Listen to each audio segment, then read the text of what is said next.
Kinalampag naman ng nasa 1,000 individual mula sa iba't ibang probinsya kahapon ang Bangko Sentral ng Pilipinas.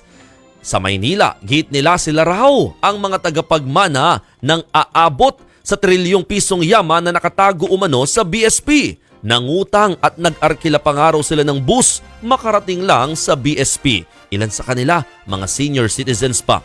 Binarikadahan sila ng Manila Police District lalo't nagkumpulan na ang grupo sa labas ng BSP. Ayon sa kanila, abay tig-1 milyong piso ang makukuha raw nila bawat isa. Natunto ng News 5 na kasama sa mga nagkumpulan sa labas ng BSP si Gilbert Salvador. Ang totoo raw niyang pangalan ay Gilbert Langres.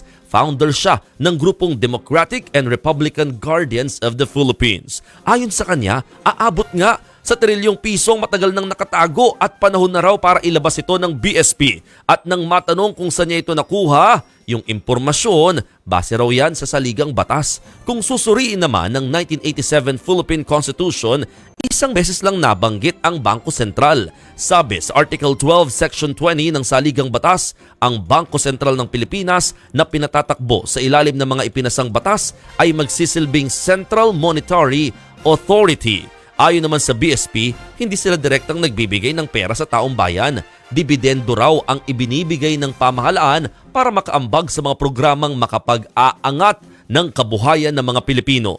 Kaya matapos ang halos 1 oras, nagpa siya ang grupo na umalis na nang walang nakuham ni piso mula sa BSP. Naihatid naman daw nila sa BSP ang sulat kung saan nakasaad ang kanilang hinaing.